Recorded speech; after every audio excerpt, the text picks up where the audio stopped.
Well, we've been waiting for a while for it, but The Crown Season 5 trailer is now with us. So, why don't we take a look? In light of the events of the last 12 months,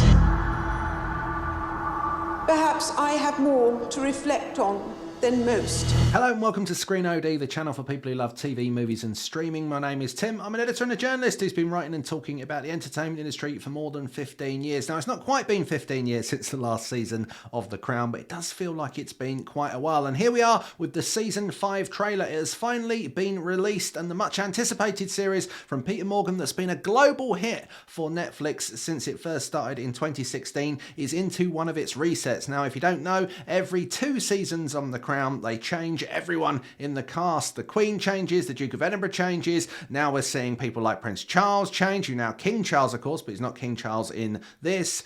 Camilla Parker Bowles is changing. Diana's changing. Everyone is changing. You get the idea. There's a new Prime Minister. John Major is played by Johnny Lee Miller.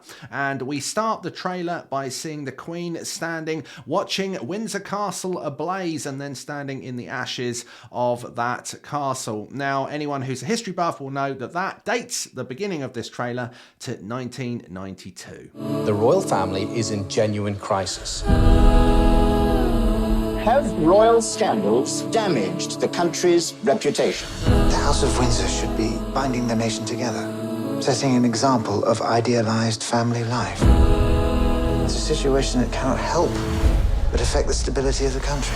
As we expect, the Season 5 storyline will be driven forward by the marriage between Prince Charles and Diana, which of course slowly breaks down and ends in divorce. This was a matter of huge public interest in the 1990s in Britain, and is something that's obviously going to rock the royal family throughout this season. For years I've called for a more modern monarchy that reflects the world outside. I don't think it's my behaviour that's threatening its survival.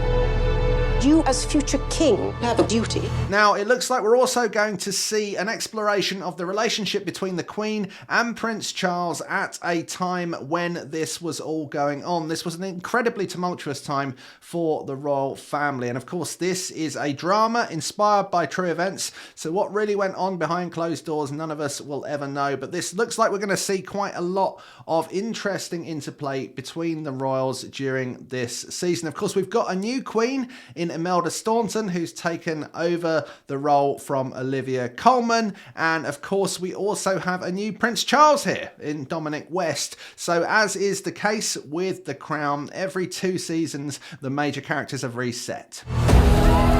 People will never understand how it's really been for me. I never stood a chance.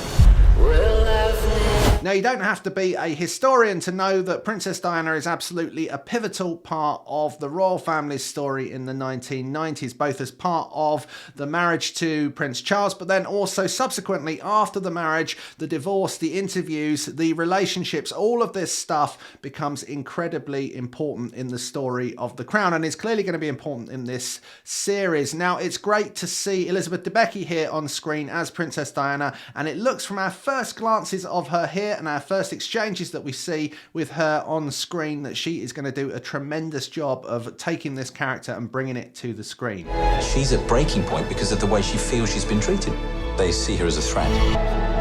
Remember the one condition, the one rule. You remain loyal to this family. Who is silent? Yes, it's a system, for better or for worse. We're all stuck in it. And here's your first glimpse at Johnny Lee Miller as John Major, who was Prime Minister of Great Britain at the time. Feels it's all about to erupt. She opens her mouth and hand grenades come out. She wants to tear down the temple. Let's go for it. What the hell is she doing? I won't go quietly. I'll battle till the end. Of course, that's a glimpse there of the 1995 interview that Princess Diana gave with Panorama, the BBC current affairs programme, which has now become quite a contentious interview for many different reasons. But this is clearly a show that is going to bring lots of those events that we know happened and dramatise them in a way that will possibly tell them to a new audience, but also retell a lot of these historical events to people who were watching at the time.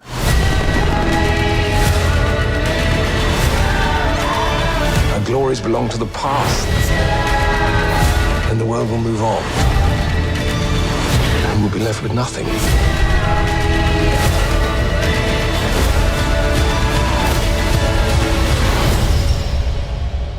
How did it come to this? First impressions of this season 5 trailer are it looks like it's going to be a very exciting ride. This is a period of history that is obviously very modern now to many people, and a lot of people watching the show are going to remember the events that this drama is inspired by. I think there's something a little bit strange about it being so soon after the death of both the Queen this year and Prince Phillip, Duke of Edinburgh, just 18 months before that. The series comes out on Wednesday, November the 9th, which is not very long to wait at all, and I'm sure we're going to see some more trailers and probably more pictures before that. However, I think first impressions, if you like The Crown, you're going to like season 5 from the looks of it. I think there'll probably be quite a lot more controversy around this season than there has been in the past with this show. Now, Netflix, of course, will say it is a drama inspired by real events. However, there are real people's names in it. There are real events that people will recognise, and it is now very, very close to now. A lot of the people watching it will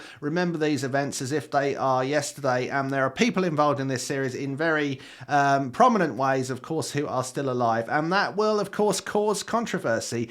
However, you know, this is a show that has to tread that line and has all the way through its existence. It's good to see the new actors settling into their roles. Jonathan Pryce there as the Duke of Edinburgh, and of course Imelda Staunton as the Queen, and lots of others including Dominic West and Elizabeth Debicki, as we've already mentioned. Now, in a show like this, it is always a bit awkward when everyone changes, but I think what we can see from the trailer is they've settled into those roles very quickly and they are commanding them.